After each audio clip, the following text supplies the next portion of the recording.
We have Dr. Martin Accad, the president of Near East School of Theology and professor of Islam and Christian-Muslim relationship from Lebanon. Dr. Salim Munayer, he is the head of Musalaha, as I mentioned before, and PRN MENA coordinator. He's talking to us from Jerusalem.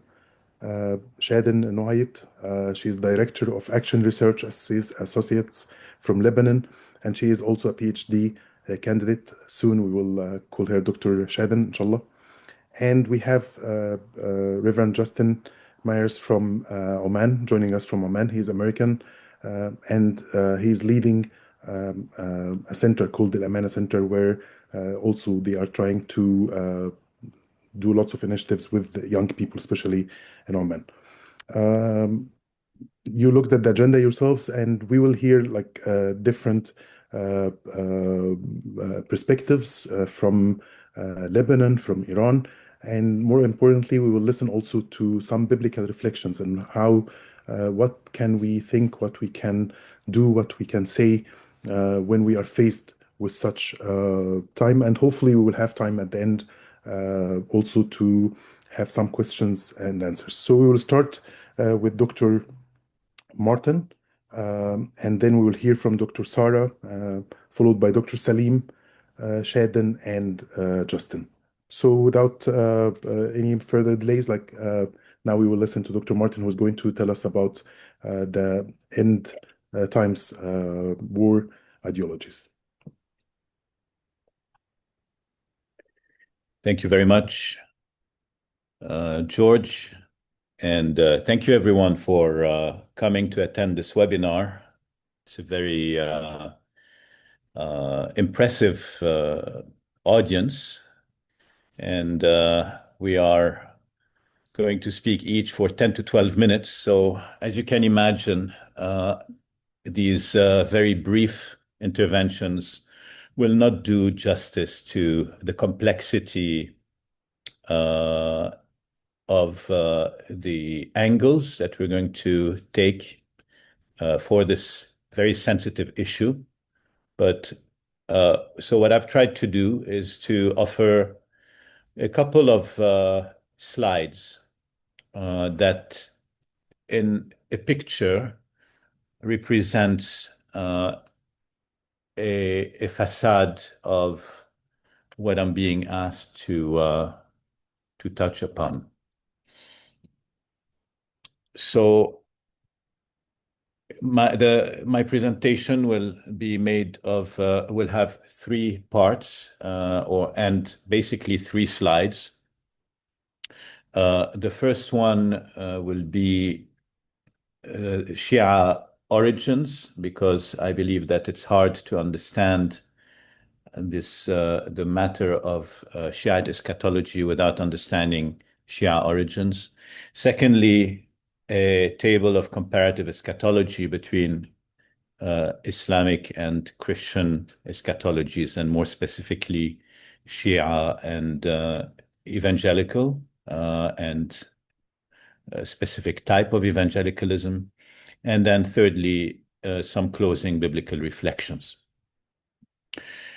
To begin with, the historical split between Sunni and Shia, of course, this is again a complex issue. So I'm touching only on one specific point, which I consider relevant. The beginnings of Shia Islam as a group is later than what I'm describing here, but as an ideology, as a conceptual understanding, we have to think about Shiaism as beginning around the time of the Hijrah, the migration of Muhammad and his early community of followers around the year 622 of the Christian era, from the city of Mecca to the city of Yathrib, which later becomes Medina.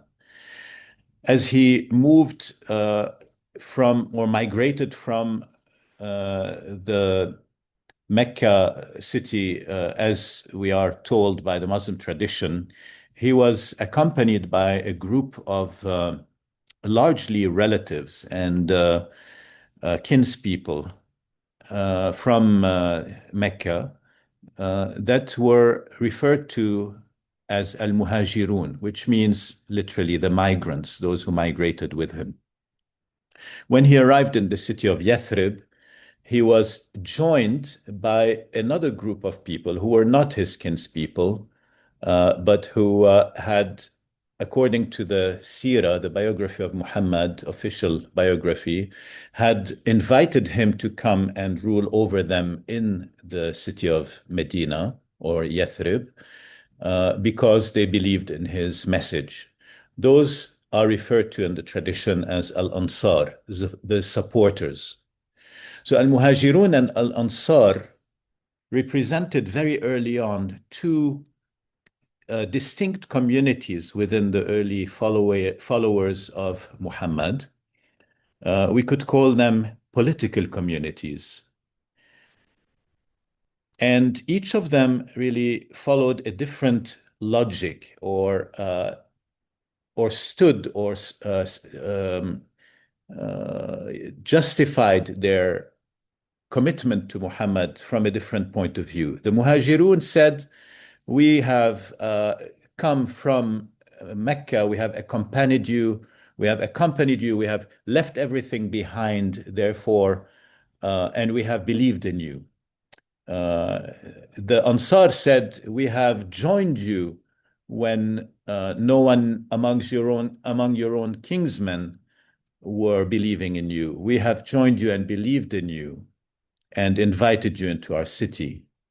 So the second moment that is important to remember is the point of death, the deathbed of Muhammad. And immediately after, we find very, very quickly the community of followers of Muhammad became split over who would become the heir of Muhammad's leadership. And the split begins also or reflects the position of the Shia and the Sunni groups or segments of the Islamic community. The logic of the Muhajirun is the logic of the Shia.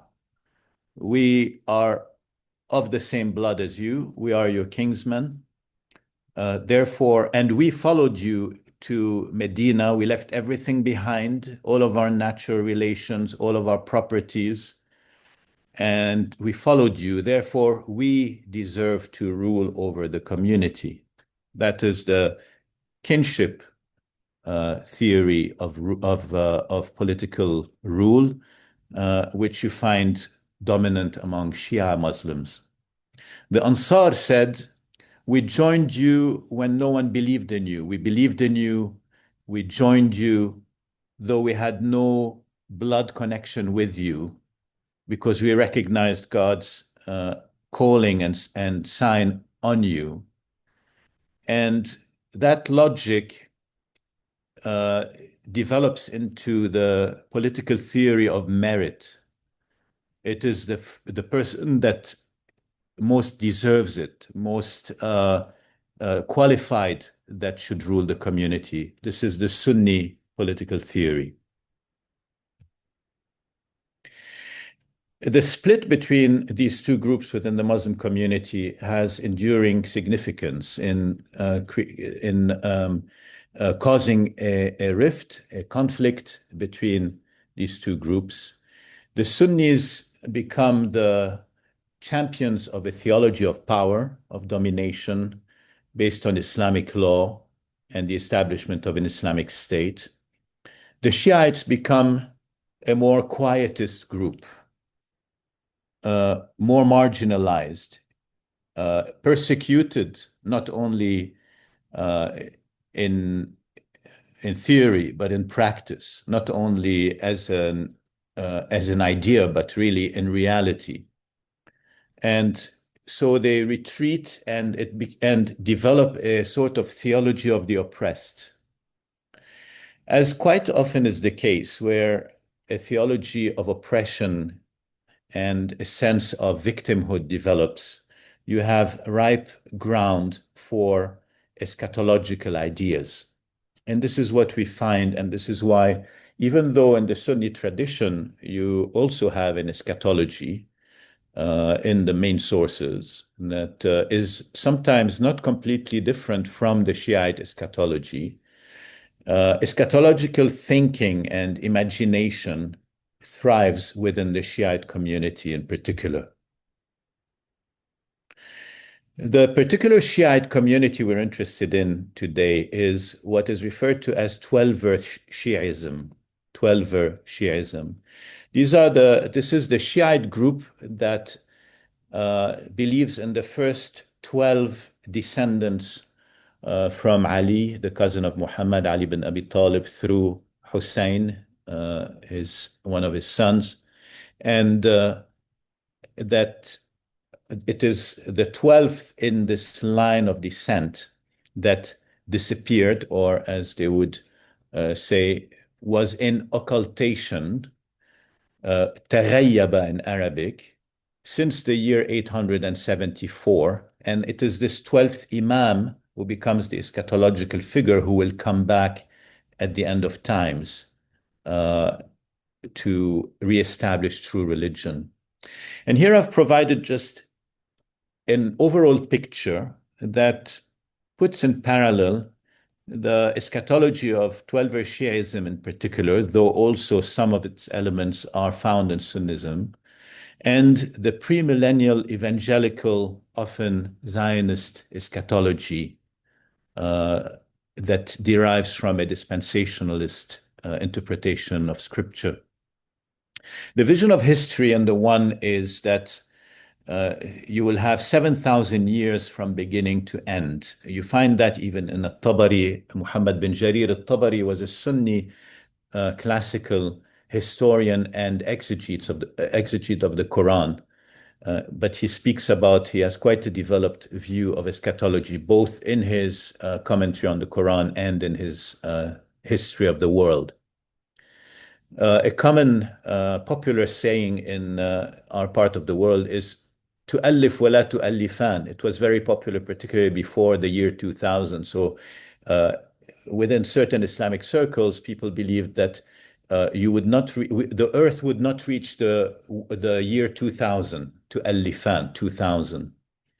Of course, now it is less popular now that we're past this particular date. On the premillennial evangelical eschatological side, the dispensationalist, the premillennial thinking is based and derived from the dispensationalism that divides the world or history into 7 epochs or 7 seasons, from innocence to conscience to human government and so on. I won't enumerate them for lack of time. The primary protagonists happen to have Christ at the center in both traditions. Though in the Mahdist or 12-ver Shia view, the 12th Imam is actually the primary protagonist, the central figure, and Jesus is somewhat of a supporting figure in the vision of the end times. By the way, Al-Mahdi is not absent from At-Tabari's writings and is mentioned also as an important eschatological figure, but it is not a reference to the 12th Imam, but simply Al-Mahdi, which also means the guide. Dispensationalist premillennial evangelicals believe that Jesus will return physically to earth at the second coming. That's actually a general Christian belief found in most of the creeds. But what is distinct for premillennial evangelicals is that he will come to rule 1,000 years, as opposed to amillennialists that believe that the reign of Christ is already currently underway through his church and is more symbolic. In the Shia view, the primary antagonist is Al-Dajjal, who is the deceiver who will lead believers astray. In the Christian evangelical premillennial Zionist belief, the Antichrist, who is a figure found in the Old Testament, or more a symbolic position towards the teaching of Christ, is identified with various historical figures, all the way from, Caesar to Hitler, and including Islamic figures from time to time, and in some cases, Al-Mahdi himself. The role of Jesus and the centrality of Jerusalem is also found in both. As I said, in the Shia view, Al-Mahdi is central. Jesus is a supportive role. He will decline leading prayer and will stand behind Al-Mahdi in Jerusalem in the mosque. And together they will break the cross. And I'm literally here saying what we find in the text: kill the swine, defeat Al-Dajjal, and establish Islam as the true religion. In the Christian premillennial evangelical Zionist view, Jesus will come back as king and judge. He will defeat the Antichrist. He will establish rule in Jerusalem. He will reign for 1,000 years, and then the end will come. Contemporary signs are strikingly similar: moral decay, natural disasters, global conflicts. Now, in the Shia view, you have this idea and some beliefs that there will be the rise of a Sufyani tyrant in Syria. You can imagine how that can be associated with the current ruling leader in Syria. And then a total destruction of the created order will follow. In the Christian evangelical Zionist view, the establishment of the State of Israel in 1948 takes a central place. The rebuilding of the temple takes a central place, the gathering of the chosen, and now increasingly this idea of a conflict with Iran, who represents the Persia of the Old Testament, and then also total destruction of the created order.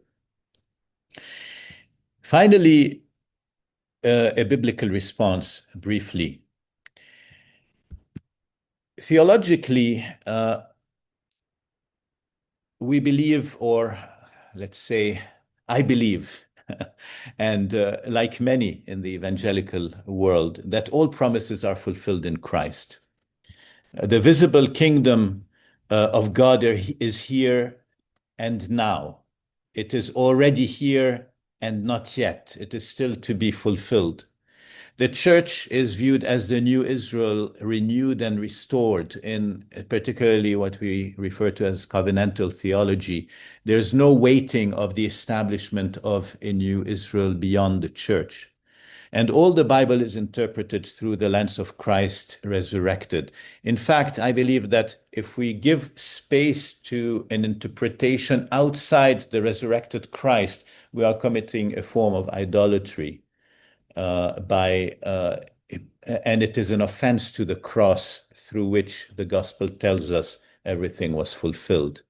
Eschatologically, there is no need for a reading of signs that should motivate, and none of this should motivate our gospel calling. The New Testament says, Jesus instructed that as lightning that comes from east is visible even in the west, so will be the coming of the Son of Man. When he comes, we will know, is the message of the gospel. And in fact, those who calculated too much the coming of the Messiah, the first coming among the Jews, are those who missed him most badly. Missiologically, we are to be always ready. The gospel of Christ stands in and of itself as good news. There's no need for some sort of eschatological thrill. We are motivated by justice and working for redemption and reconciliation. Politics is politics. I'm always happy to have a political conversation about the current situation in the Middle East. Bible is Bible. I always refrain from being too quick to apply Bible and biblical teaching or certain biblical texts to read current politics. We usually end up in disastrous interpretations. And apocalyptic is for our encouragement. I'll stop here and leave you with these thoughts about the rise of Shiaism, eschatological views, as compared to evangelical dispensationalist and Zionist views, and with these closing thoughts. Well, thank you, Dr. Martin.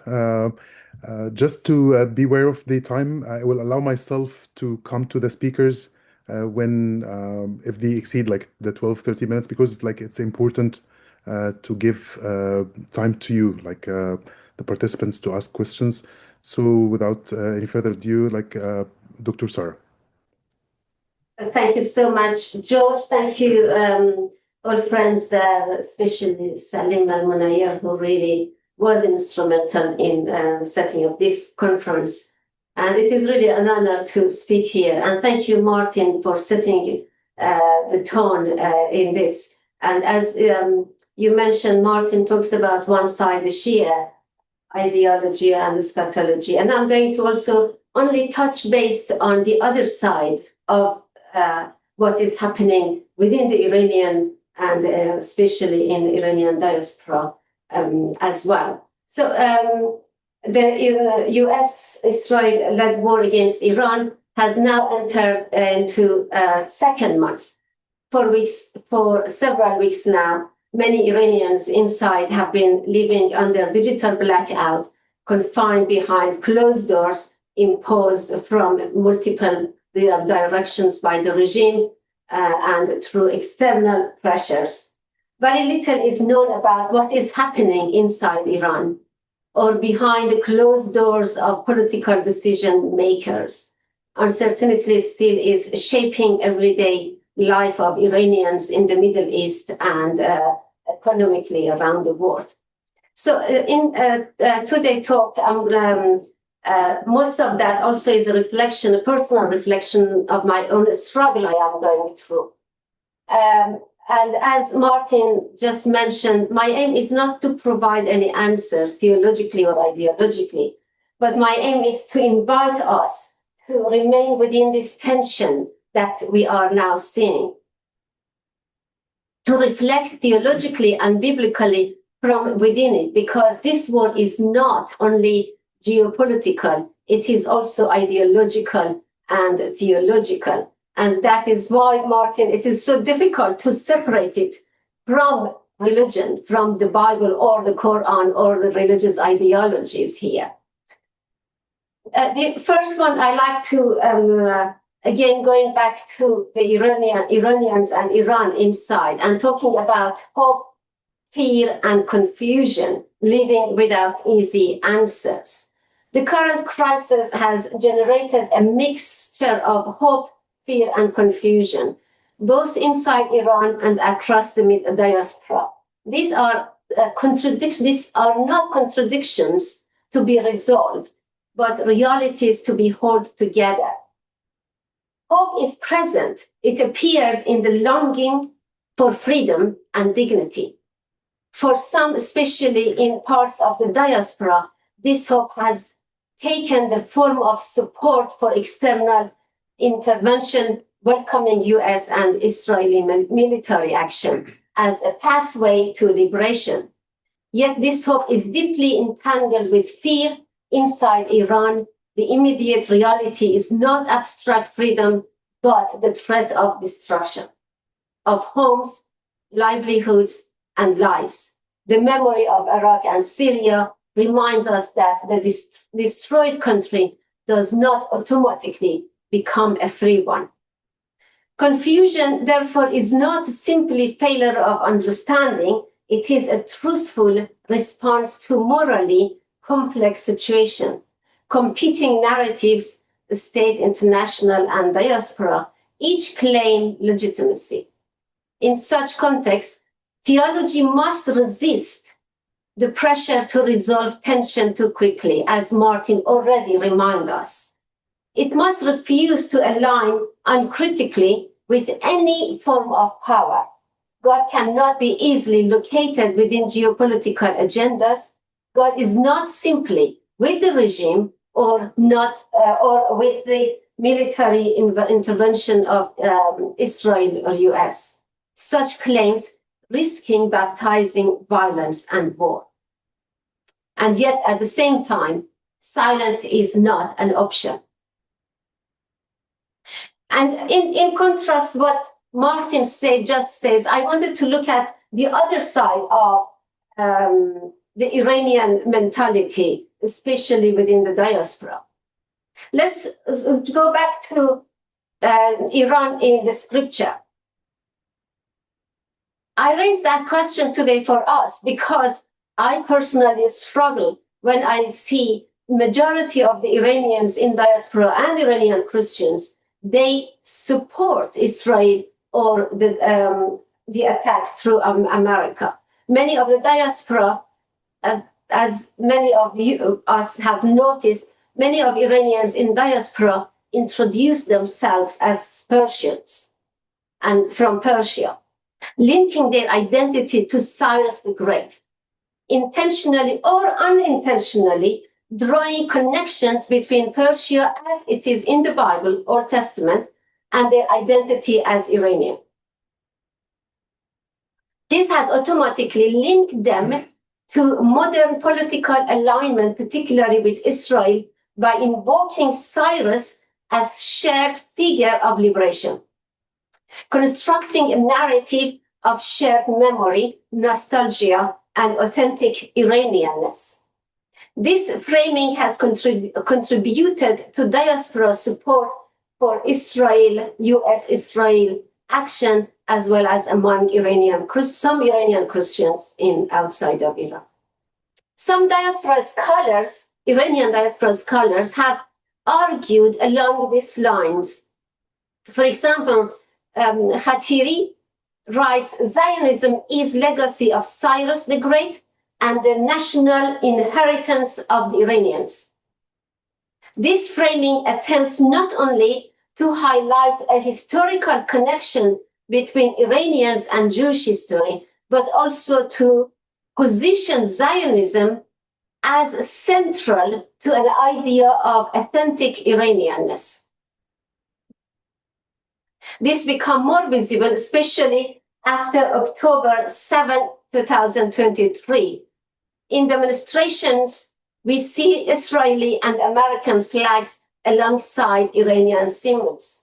My niece asked me why Iranians they do that. She wanted an answer. While this perspective might echo the biblical imagination of Persia, it does so distort it. But the scripture presents a more complex picture.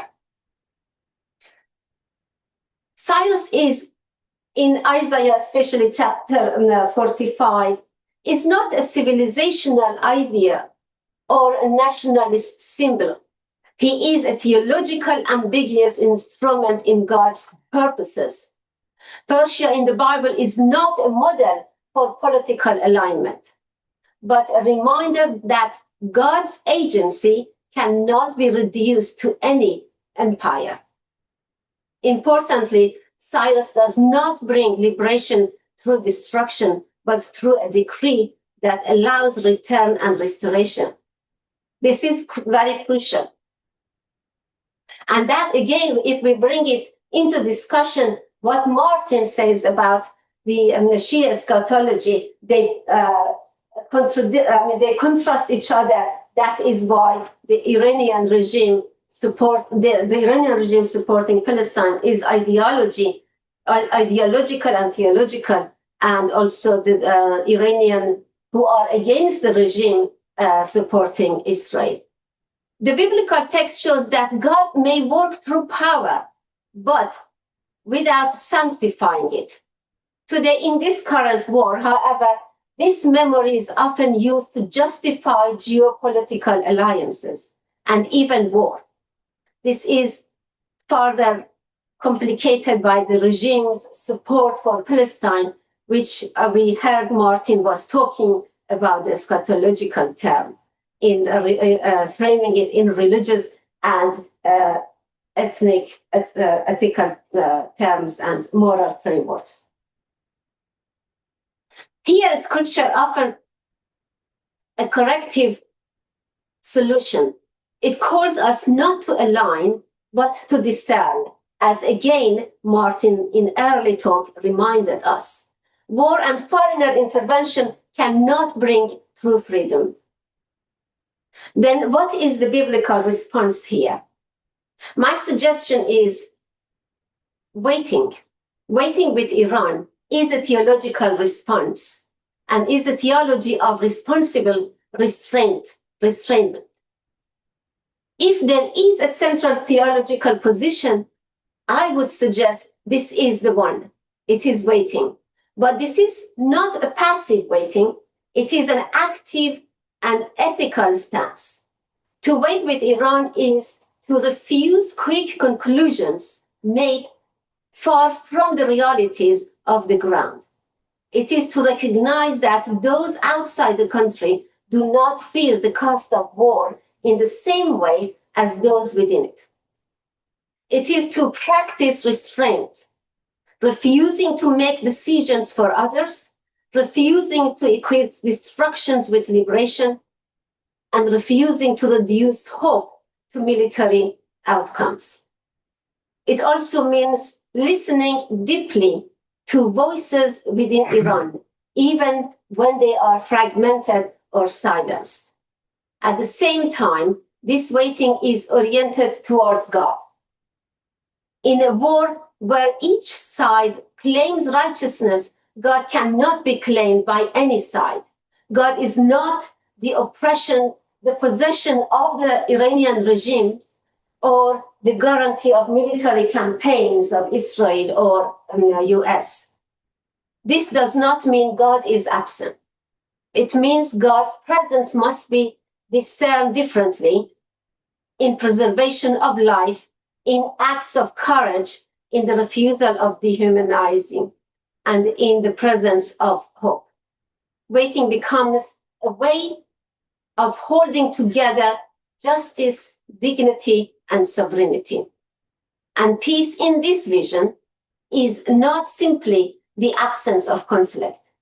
It is the restoration of dignity and the possibility of breathing again, as we see it, as I mentioned in my previous reflection, we see it in John 20. Rethinking Christian response here, I would just add only 3 responses here. Yet one is first prayer, not as withdrawal, but as a deep engagement. Prayer holds before God what cannot be spoken and resist despair. When I told my sister I could do nothing but pray, she says, don't say that. Prayer is the greatest weapon. You are taking our case to the Creator. And the second is truthfulness. In a context of propaganda, we only have now heard only 2 of the propaganda, Persian Zionism and the Shia eschatology. Careful speech is a moral act. To resist exaggeration and acknowledging uncertainty is itself a form of witness. And third is discernment.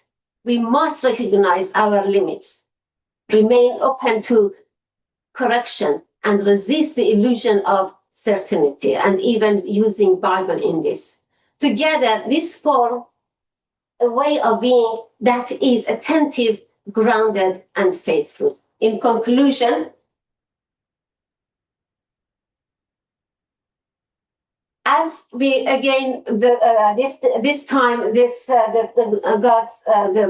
Gospel of John chapter 20 speaks a lot to me toward a peace that breathes when Christ comes to the closed doors and breathes to the disciples. Iran today stands in a deep and unresolved tension.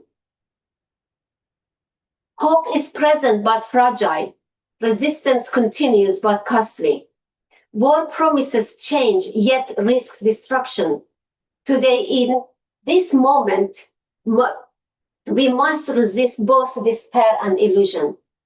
We must refuse to sanctify violence while still seeking justice. To wait with Iran is not to do nothing. It is to remain present, to listen, to pray, and to hold open the possibility of a different future. Peace cannot be separated from justice, dignity, and sovereignty. It must restore rather than dominate. Such peace cannot be imposed. It must be discerned and embodied. And perhaps in this waiting, we rediscover something essential. Faithfulness is not found in controlling history, but in remaining true within it. Thank you. Thank you so much, Sara, and almost made it on time. Now we will hear from Dr. Salim, and we hope that during his speech, nothing will happen like a warning here or there. So, Salim. Yes, thank you very much all for coming. I'm speaking from Jerusalem, and I have two parts for my sharing with you. One part is talking about the reality here in the short time I have. As since the outbreak of the Iran-Israeli war or the attack in 28th of February, the situation of the Palestinian overall deteriorated, while global attention has shifted toward regional confrontation. Palestinians in both the West Bank and Gaza face escalating violence, tightened movement restriction, worsening displacement, and deepening humanitarian distress. The conflict has escalated existing pattern of fragility and pushed the situation back into acute emergency. In the West Bank, for example, the spike in fatalities, the killing of Palestinians by settlers and soldiers, especially by the rise of violence of settlers, movement restriction between cities, forced displacement, and the de facto annexation of the West Bank. In Gaza, the situation returned back to acute emergency. And as a result, we have ongoing violence. There is no ceasefire, border closure, insufficient aid flows. For example, since the 3rd of March, only 200 trucks allowed to go into Gaza, when roughly around 600 needed to go into Gaza daily. So the situation living is very, very bad right now. It's worsening. In Gaza, the war goes overlooked. For Israeli Jews, there are several areas that affect. One of them, the retaliation of Iran by missile, have caused school to stop, many places of work to close. There is a casualty of people being killed and injured. A worsening economic situation, psychological situation, and also what we have here, not only economic and physical realities that we have to live here, there is more polarization inside the Israeli society. It was not in the beginning the tension between the different segments of the Israeli society as in rise. So we have also one thing that event that you heard about it, about restriction on religious freedom. As you heard in Jerusalem, the church of, we call it in Arabic, the Resurrection or Holy Sepulchre, has been closed and not been allowed. Only under pressure, they allowed 5 people with a Catholic cardinal to go in to the church, when at the same time in my neighborhood there is a synagogue and people go to pray in the synagogue openly, but the Church of Resurrection and also Haram Sharif, the Temple Mount, is closed. So there is concern that under this war, darkness, fogs, whatever you would like to call it, more rights of people has been taken away, and religious freedom. What I would like to share with you is something that this is my part, as I am thinking and talking about. and would like to share with you the PowerPoint.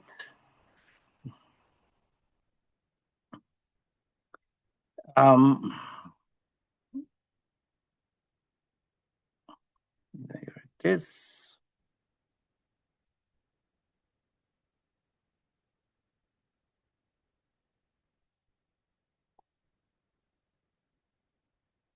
You all see it?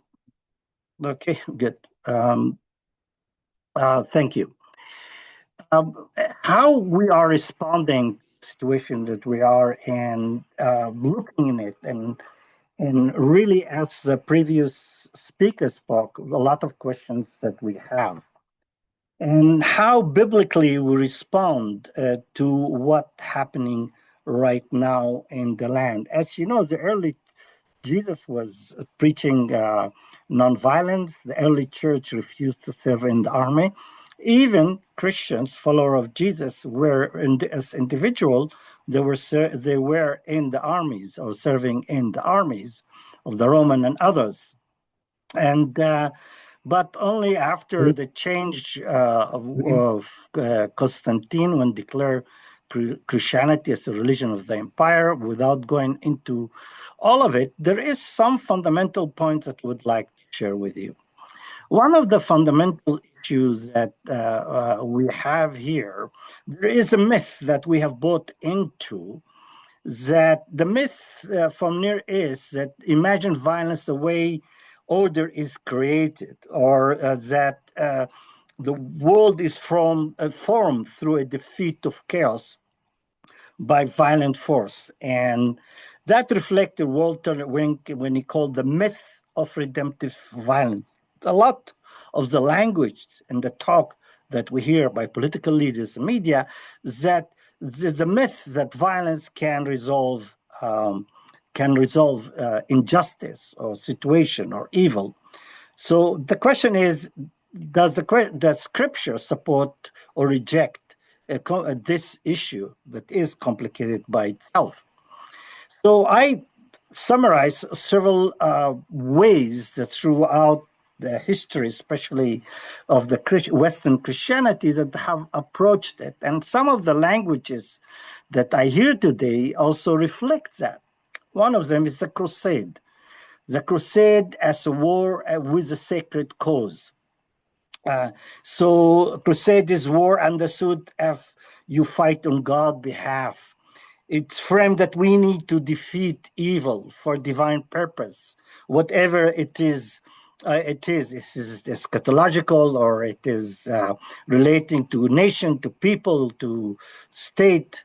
It's treat conflict as a part of a cosmic struggle, and we hear it also how Martin has been talking about the end time, and many people, including Middle Eastern Christian, have bought in that we are in cosmic struggle, and as a result, we should approve that. Salim, and the problem, sorry? Can you please select to show the presentation full screen? That will help people to be able to read it. Thank you. Is that okay? This is okay now? Excellent. Thank you. Okay. So it's make war morally absolute, then there is putting limitation of it. So there is several things in the logic of crusade. And it is present war as ultimate mean of defeating evil. And we see that how the political leaders, when they came up to justify the beginning of the war, claimed that there is divine authorization. And we see that with Christian leaders praying here, or praying in Washington, D.C., or in Jerusalem. And it take weaknesses, and it weaken weakness, restraint, and compromise. And we know when violence is, war is, there is that issue is very important. So the enemy, all the Iranian people, or what it's been talked also about the people in Gaza. There is no innocent person in Gaza, either a child or a woman. So, and military conflict become a spiritual struggle. We use language from the Bible, and prayer is beginning the war. And we see that here as prayer is becoming part of some unit of the Israeli army. And so the war it's kind of open-ended things. So there is some biblical and theological objection. We don't see in the scripture that does not authorize crusade in the present. Ancient Israel conquest cannot be turned into general Christian model for war. The uses of Book of Joshua, I was in a Christian Evangelical conference, and people argued with me that the war is justified. Look and read the Book of Joshua. It's a problem. I cannot deal with it all the way right now. And Revelation does not invite human to carry out God's cosmic judgment. Vengeance is mine, says the Lord. But also crusade distorts the human condition by dividing the world into pure good and evil, and avoiding or not really addressing that we are all short of the glory of God, that we all sinful, and one people are good and other people total evil. And when you look and see the other total evil, that also become reflect on you. You fall into the trap of that seeing other evil, that you also become a mirror of that evil. Throughout church history with St. Augustine and later, we have two other Christian responses. One, what we call just war, that try to restrain violence through moral limits, justification war for defense, just war. It insists that war must remain limited, proportionate, and oriented toward peace. Is how much you use power. It depends, relate to how much violence has been inflicted on you. But what we know that in practice, war often break those limits. Political leaders have misused just war principle in order to justify their political or their war initiative. From the other side, pacifism refused to answer violence with violence. And concentrate on Christian attention to discipleship, loving enemy, and moral witness. But yet some form risk becoming passive in the face of injustice and violence. And the question is, if somebody come to attack right now violently my children, what should I do? And other questions that we don't have the time, but there is a limit. So Glenn Stassen, in his one of his books, Just Peacemaking, I think provide for us a framework to think about, to look, to reflect into our situation. Because he's saying that just war as too captive to the logic of power, because we're all the time thinking of power. Should we use power? We shouldn't? What the limit? How much? And pacifism from the other side, it remained too abstract. It's not really practical in addressing many issues of violence and injustice. He argues that Jesus called for concrete initiative of peace. Peacemaking is not a vague goodwill, but active intervention. That means we don't think about war and peace. We don't think about all those issues only when violence is erupt. We should be proactive in it. So the church must respond concretely, not merely speak in generalities, and that is very important. So how we practice it, this is my suggestion, that this is what PRN MENA team are suggesting for ourselves, first of all, but other. And this is the reason why we call peace and reconciliation, that we all the time need to seek reconciliation. The bad blood, if we call it, or the conflict or the issues between Iran and United States and Israel and other countries, we knew about it for a long time, for many years. But did we work on reconciliation actively all the time? Refuse vengeance, and we see vengeance language all the time. Praise for enemies. Sara has been also offer that. And I think when you pray for your enemy, you prevent yourself from falling into the trap of dehumanization and demonization of the other. Acknowledge injustice and seek repentance. In this issue, the Iranian has legitimate grievances also. We have to address all grievances from all sides. The Iranian, the US, Israel, the Arab country, the Palestinian. If you don't address it, that is a problem. Support nonviolent direct action, use cooperate conflict resolution, promote human right and religious liberty, reduce weapon, and support grassroots peacemaking. We know the saying that if you give enough weapons to an army, if you give him soldiers, or what Prophet Samuel said to the ancient Israel, you want a king, your sons will be soldiers for him, for the battles that he chooses for his own and his own people. So that is something that this is what I think that we need to do. So this is what we need to do as the people.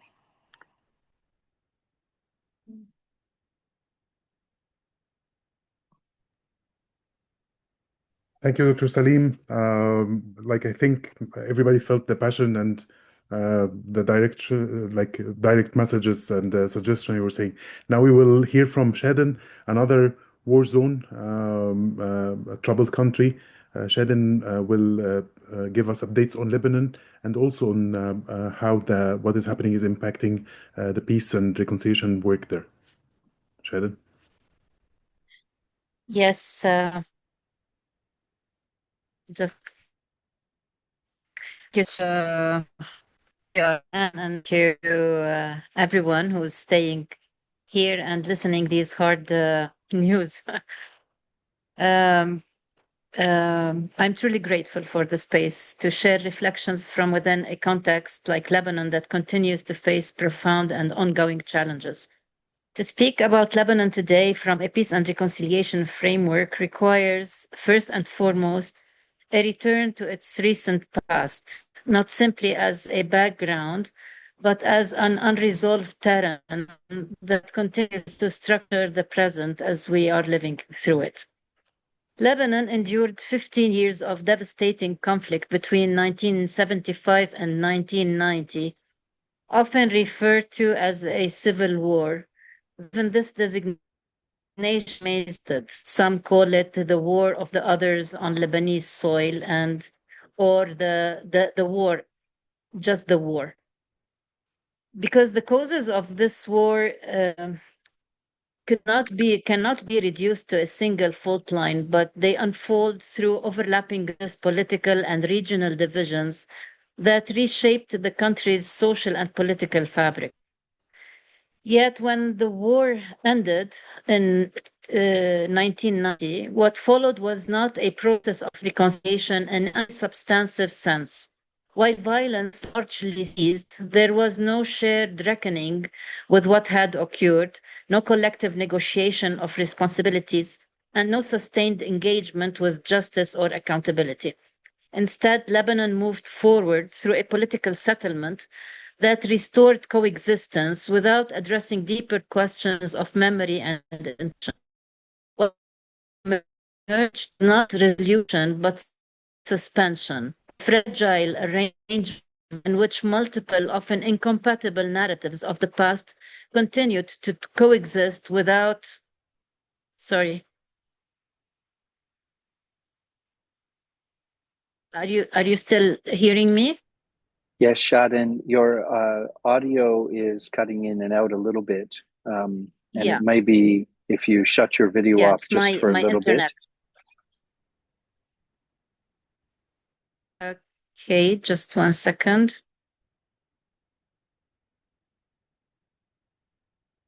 Yeah, I hope this is better. So what emerged was not resolution, but suspension. It was a fragile arrangement in which multiple, often incompatible narratives of the past continued to coexist without meaningful. And in the absence of state-led processes, civil society actors attempted to open spaces for dialogue and memory work. Yet these efforts remained limited, lacking the institutional grounding necessary to shape the broader national narrative. The result has been a form of peace that rests not on a shared understanding, but on the management of difference, an arrangement that sustains coexistence while leaving underlying tensions intact. It is precisely this kind of peace that is now being exposed. Lebanon today is not simply facing a new crisis. It is confronting the accumulated consequences of a reconciliation that never took place. The current escalation across the country with the war between Iran and Israel and the States has produced visible effects on Lebanon, like displacement, destruction, and economic strain. Yet these are not the most revealing dimensions of the present moment. More telling is the absence of a shared framework through which these developments can be understood, whether in terms of war, justice, or national responsibility. This fragmentation becomes clearer when viewed through contexts where unresolved tensions have accumulated over time. In such settings, competing interpretations of violence and legitimacy extend beyond local experience and shape broader national dynamics. For decades, parts of Lebanon remained economically marginalized and politically peripheral. This was particularly evident in the south, largely inhabited by the Shia Muslim communities alongside some Christian villages. The interpretation of this marginalization itself, however, is not uniform. One narrative frames it as a structural exclusion, giving rise to movements of resistance. Others understand it as a context in which communities sought greater recognition within the state.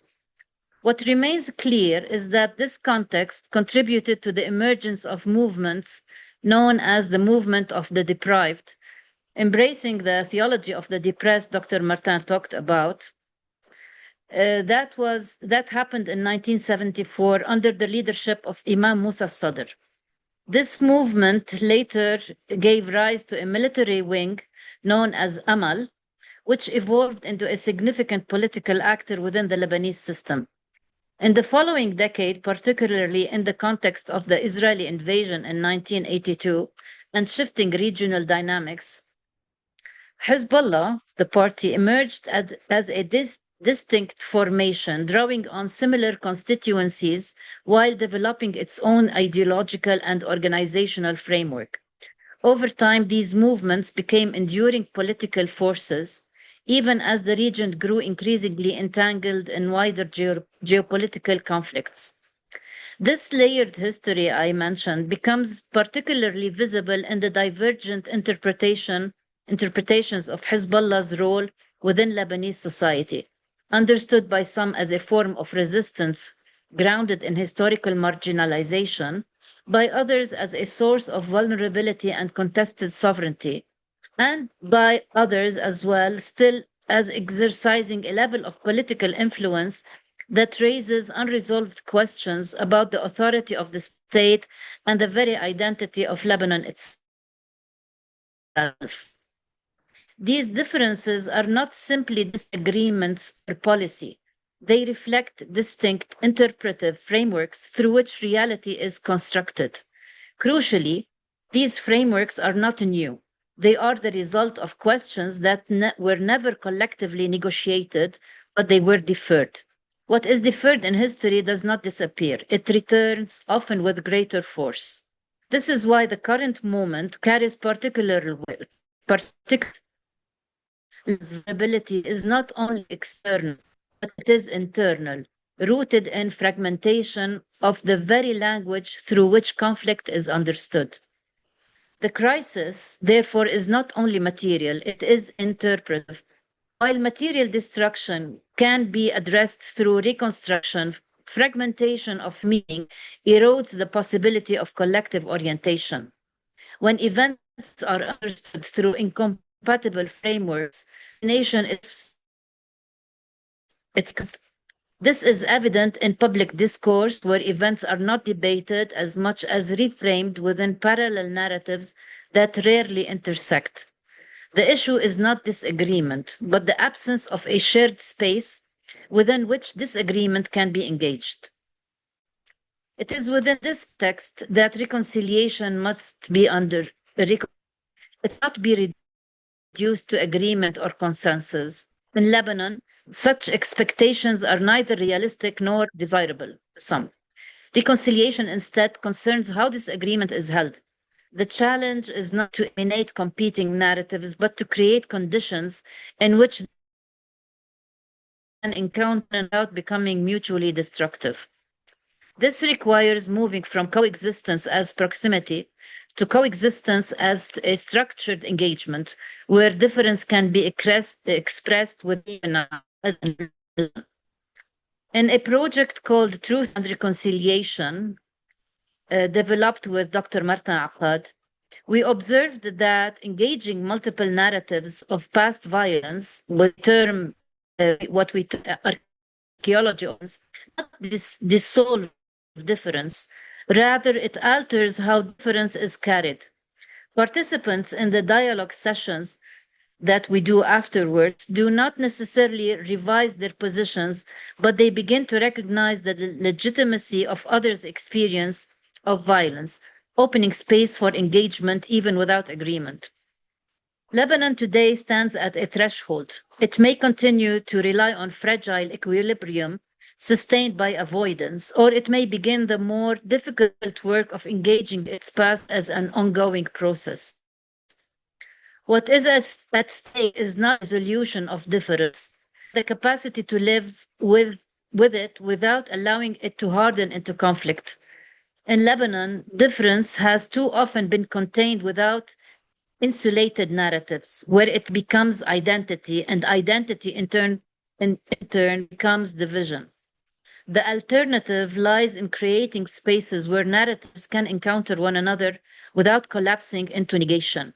This includes engagement not only at the level of discourse, but within political and communal structures, where narratives are shaped and mobilized. Yet even within this complexity, we have to look at possible horizons. One in which difference is erased but carried differently, where, as scripture reminds us, truth and mercy may meet and justice and peace may begin, however slowly, to take root.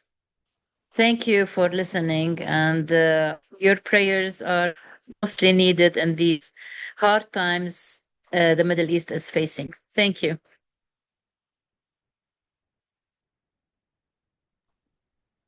Thank you, Chaden. Now we will hear from Justin, who lives in Oman, as we said before. And if you have questions, please put them on the chat. I saw an interesting one. And a friend of PRN, Bassem Maher, he's going to handle your questions towards the end of this session. Justin? Shukran, thank you. So I start everything I say by this. I'm not a representative of the Omani government. I'm an American who calls Oman home for the last 13 years. And everything I say has been published publicly somewhere, and so I'm not sharing secrets. But one of the things that I think is really important is the Gulf sees itself as very distinct from the Levant in the Middle East. And so the Gulf countries themselves are very different from each other. Oman is not like Saudi Arabia, which is not like Qatar, which is not like the UAE. And so we often get lumped together all in one. And one of the things most important, I think, to know about, especially the Gulf culture, is you handle problems internally. You don't share your problems outside. And so from the beginning, Oman has been playing a very public role in facilitating the peace talks. And one of the hard things has been is that twice now, while Oman has been in the middle of peace talks, or at least hosting them between Iran and the United States, is that the United States is attacked. And so there's a sense of disappointment, I think, and even betrayal about peace being at the grasp and violence coming from the West. And so One of the things that I hear a lot is if United States is a Christian country, I mean, this is how many people in at least Oman and others in the Gulf see it is they see countries in the terms of religion. If America is a Christian country, how does that jive with Jesus saying, "Blessed are the peacemakers, for they will be called children of God"? How does it mesh with verses where Paul says, "As far as it depends on you, live peaceably with all"? And so I think a lot of the Gulf states, they saw things getting with Iran that's been tense, but it's been getting better. And they wanted to handle it regionally. And so from early on, the Minister of Foreign Affairs in Oman kept saying, "This is not your war. This is not your war." And so they see this as an intervention that was not necessary. And now a lot of the Gulf states, while the death toll has been very low, life has been disrupted and will remain disrupted for a long time. So Dubai, a lot of the people have left. The tourists are gone. Oman's airport was very busy because people were fleeing from Dubai and Doha and Bahrain to Saudi Arabia and Oman. And so we were hosting people here in our hotels and airports as they were flying out. In Oman, still the airspace remains open in large part because of Oman's peaceful posture, being friends of everybody, enemies of no one. They still have held out hope for successful peace talks. I think going forward is one of the tricky questions now, especially for the Gulf, is the Strait of Hormuz was always open, and now it's not. You know, if the news today is saying that the Americans are talking about possibly leaving without the Strait of Hormuz being reopened, in some ways, I think the response will be positive because it'll leave it up to the Gulf and to Iran to figure out what to do with the strait. But I think the larger thing that the Gulf countries are concerned about is what guarantees will there be that this won't continue, won't happen again. Part of our life here and our stability is that life had been pretty consistent and stable, even though there's regional tensions. It hadn't affected us until the last month on a daily life. And I think for me now, as a Christian living in Oman and a very public Christian, is answering the question of is as a Christian, how do I, and I see this question, how do we, explain the West's violent actions in the region? As Dr. Salim pointed out, the images of Christians praying over leaders, of leaders praying for and quoting Bible to justify violence here creates some confusion of what is the Christian religion.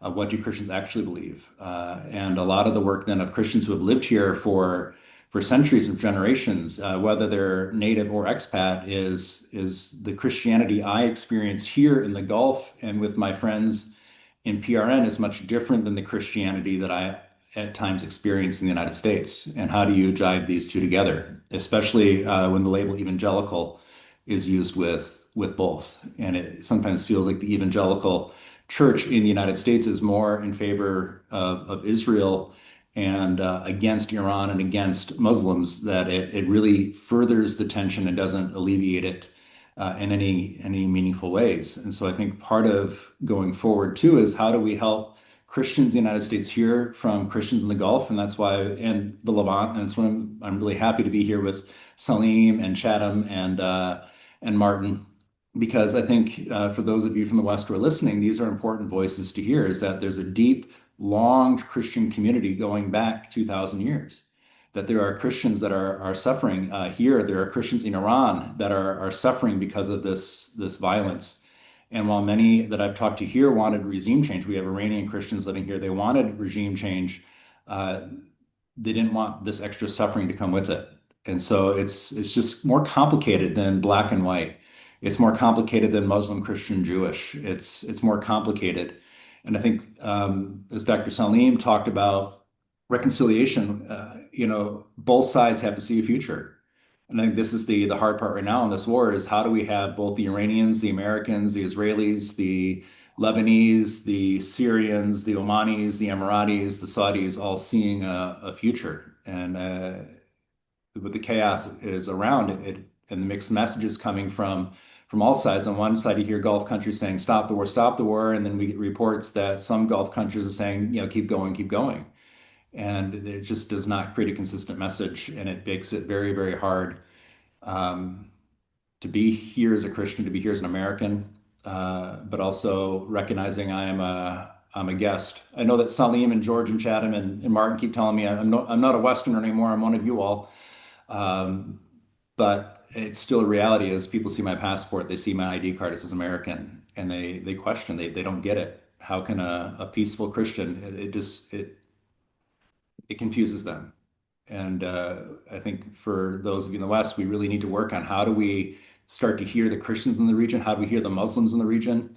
How do we hear the Jewish people in the region? And, the Israelis are not united around this either. There are Israelis protesting the war. There are Israelis upset with the West Bank occupation. There are Israelis who are upset with what happened in Gaza. And so you can't even lump all Israel or all Israelis or all Jews into the same pot either. And I think we want to simplify things, but it's not simple. And so as a Christian, I think the thing that keeps standing me as a Christian who's working and advocating for peace is we have to do whatever it depends on us. We can't control the other. My Omanis say you can't control the countries. All you can do is be you. And as far as it depends on you, live peaceably with all. And that's what I've learned from my Omani colleagues and friends here is don't interfere with others. They have to solve their own problems. I heard this from one of the other speakers as well. While some of the West has problems in breaking this all and they bear some responsibility for what's going on, I think it needs to be left to the people in the region to figure it out. Even if the job isn't done, this is now my own personal opinion. If the job's not done, leave the people here to solve it for themselves is one of the best ways going forward to live in peace. I think it's now more important for questions than hearing me talk. So thank you, George. Let's go to questions. Thank you, Justin. I wish we can start before going to Bassem, by just asking all of the speakers very short, in 1 minute, if you can tell us how this cycle of violence that we are witnessing for years now is impacting sharing the gospel in the region and impacting the image of evangelicals in the region, in your opinion. If we can hear from each speaker, just 1 minute comment on that, and then we will go to the questions with Bassem.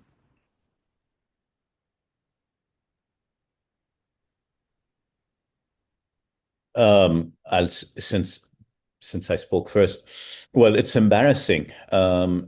We are very, very often embarrassed by the narrative, discourse, position of churches in the West, particularly evangelicals in the West. Of course, I don't want to generalize, so not everybody, but the perception is such that it is embarrassing.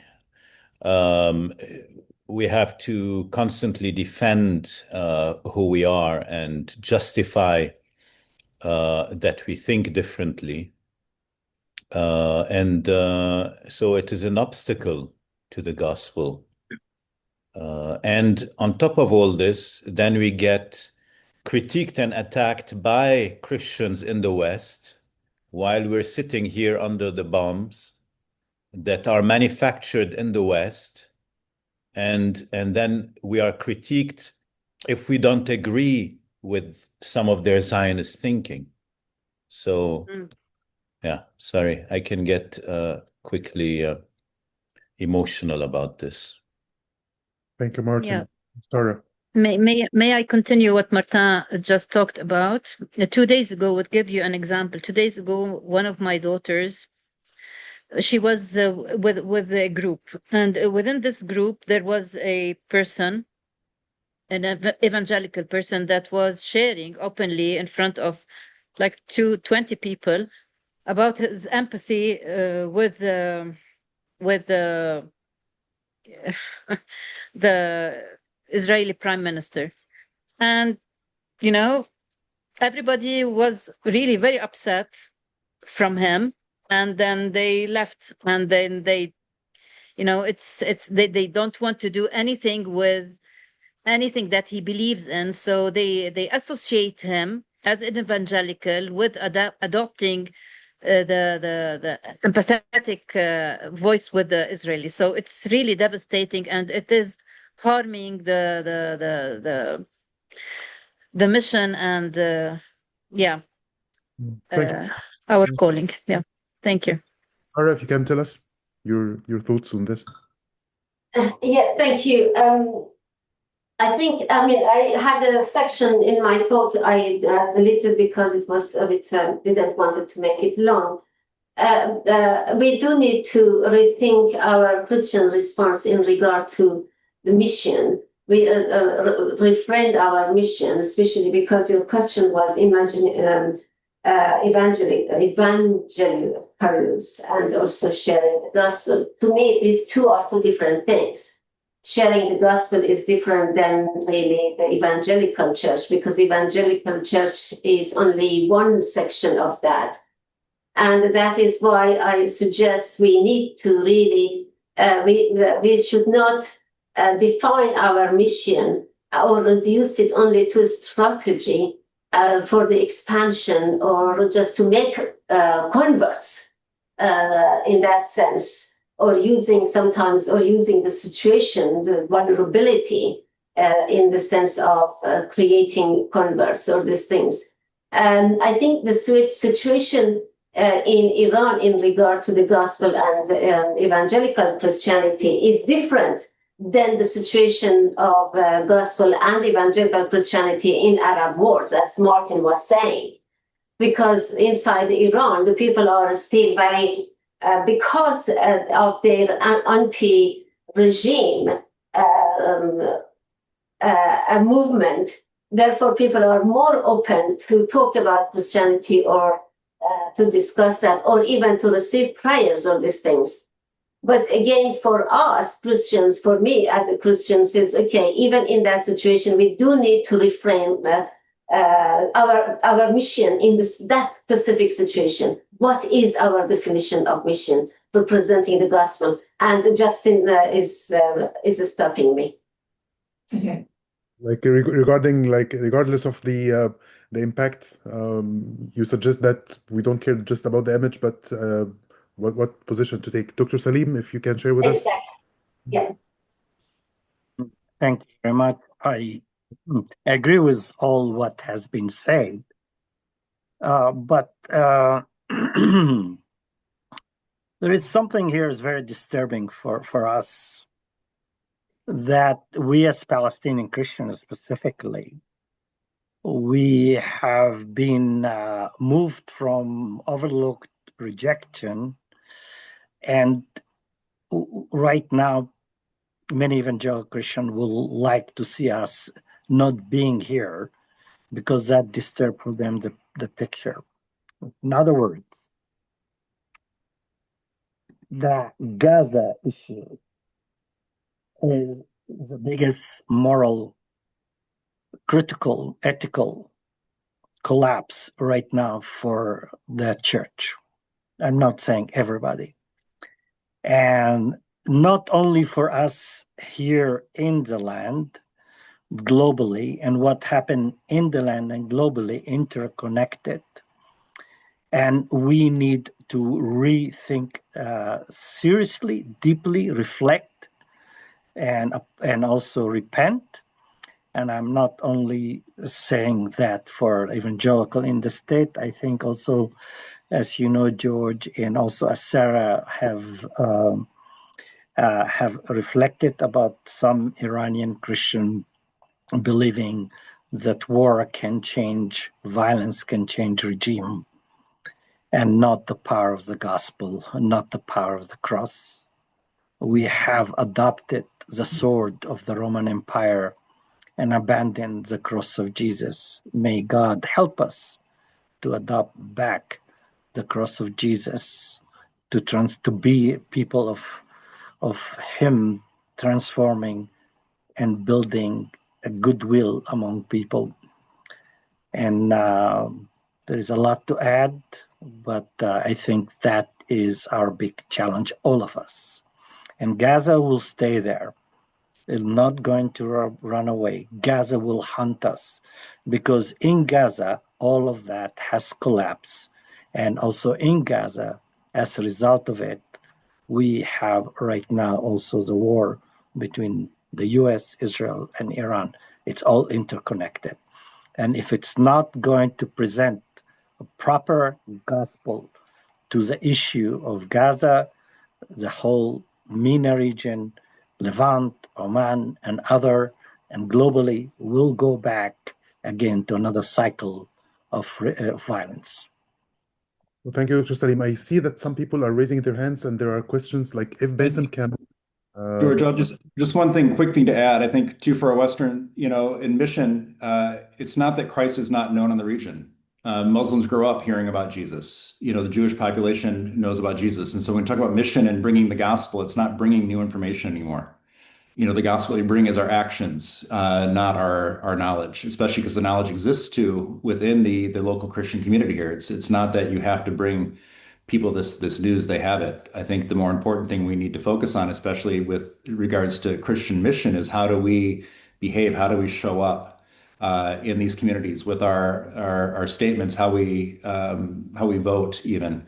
And what we say is really important in how we present the gospel of peace to people in the region, because it's not about, we need to tell them about Jesus. All my Muslim friends know about Jesus. They don't need to hear about it. But they do need to hear, and they need to see how a Christian might want to live with them in peace. That will be what they hear, what they see. Thank you. Bassem? Thank you. I fear that, hello, my name is Bassem Maher. I am from Egypt, and I work as a strategic peace advisor. We were supposed to take questions, but we should finish in 4 minutes in respect of your time. So it's really hard. I see one hand and at least 2 very interesting questions in the chat, if I haven't missed anyone. I will start. We had a question, if I read it, by Dawuda. He says, thank you all for your presentation. In my country, the Sunni tendency is more violent towards Christians than the Shia tendency.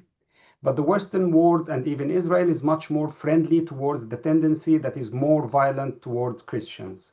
How do you explain this Western position and even that of many Christians, especially regarding the Iran-US-Israel conflict? I see 2 sides of this question, or 2 parts. One part I would target to Dr. Martin. Do you agree that the Sunnis can be labeled as more violent than the Shia towards Christian minorities? Also in 30 minutes. And the second question would be why, if this is true, whether yes or not, but if this is true that the West and Israel are more prone towards Sunni countries, how do you explain that? And I will target that to Dr. Salim in 30 seconds.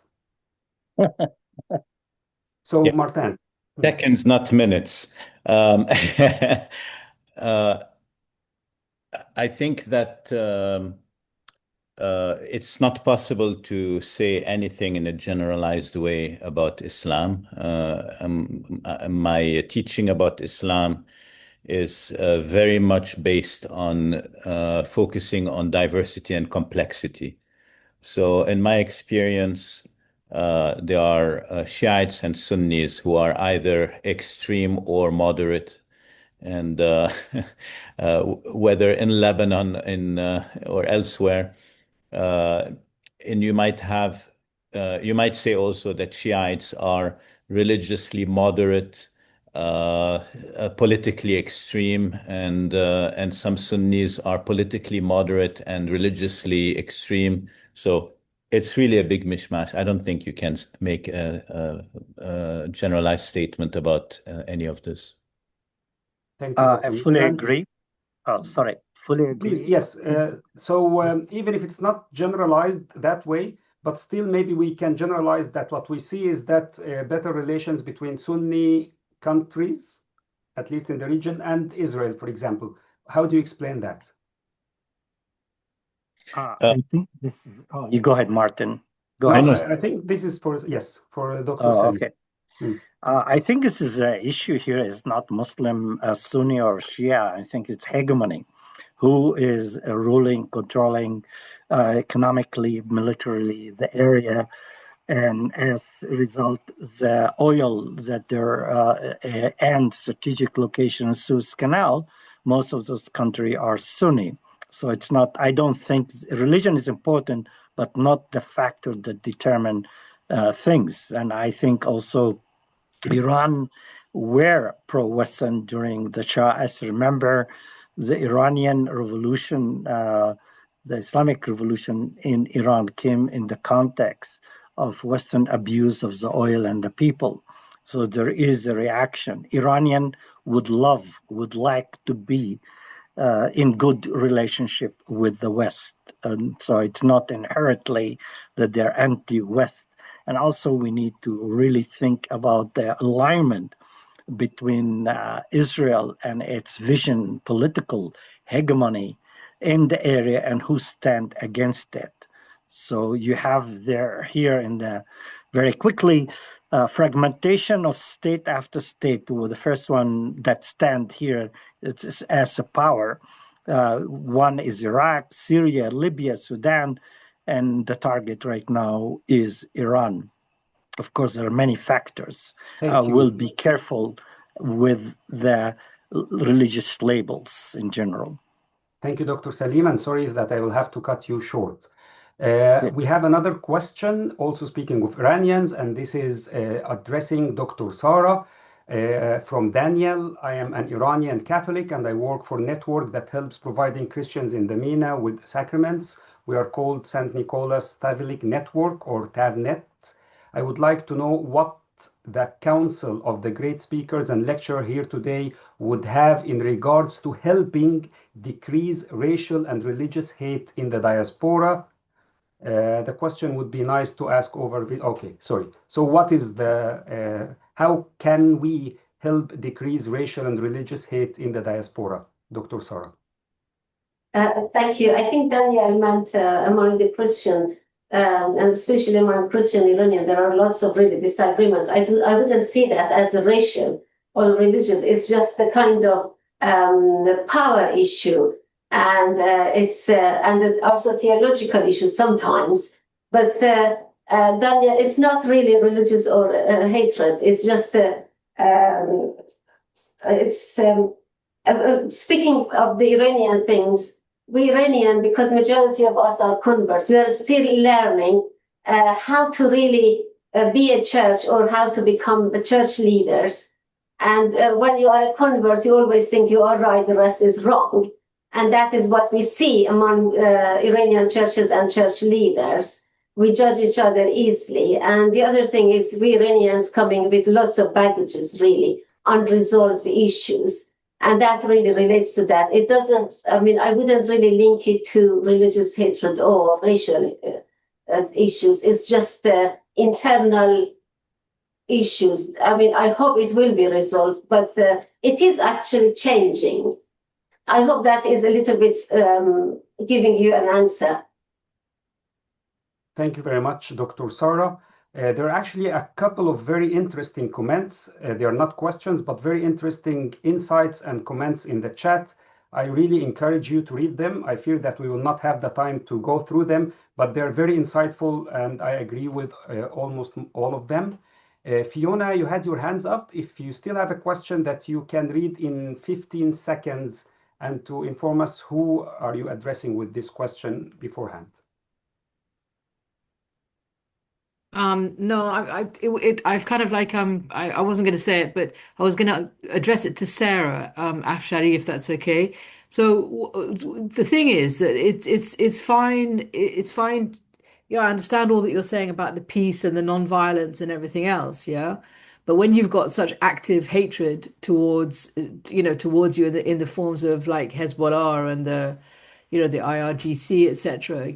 How do you literally go forward to practically resolving that? So, for example, so that Iran becomes, an Iranian for all the religions and a democratic country. What are the practical steps apart, with prayer, obviously with prayer as well, but. Thank you, Fiona. Thank you, Fiona. Actually, I am one of the person is in favor of regime change, but I don't want a foreigner to come and change the regime in Iran. That will not be a solution. I'm not a pacifist in that sense, but at the same time, the sovereignty of any country is extremely important. It be a Gaza, it be Iran, and the other thing is in the previous the Iranian history, and so is the Middle Eastern history, is full of different religions. They live together. For example, I grew up in a city in Iran. We didn't know that even our neighbors were Jews. We didn't know the neighbor next door is a Baha'i because we all were together. We perhaps knew the name difference, but not in the sense of division things, not in the sense of dividing us in that. And I remember one day, a friend of mine, a Jewish friend of mine, came to our city. My dad says, okay, why don't you invite all of them in our house? And we invite them all in our house. And they came. All the Jewish people came to our home. So in that sense, we have, as a society, experienced togetherness. What is dividing us? The politics and the political agenda of that become ideological and religious, mainly fueled by this regime, the Khomeini's regime.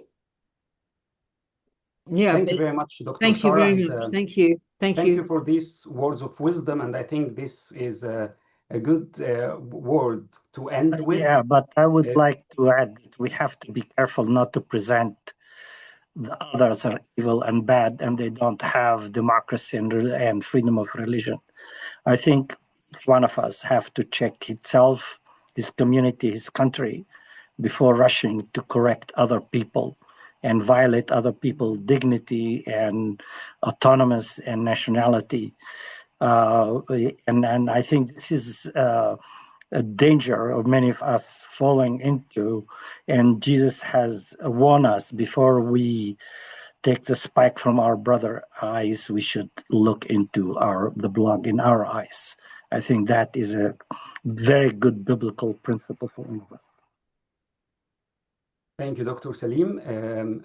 At the end, I would like to thank you all who were able to stay with us all this, and sorry for the extra 7 minutes. I would like to thank our panelists, Dr. Martin, Dr. Sara, Dr. Salim, Dr. Tobi Chaden, and Reverend Justin. This was really very interactive and insightful, and I thank you all. And hopefully there will be other webinars done by the PRN MENA region and the other PRN regions. Thank you very much and goodbye.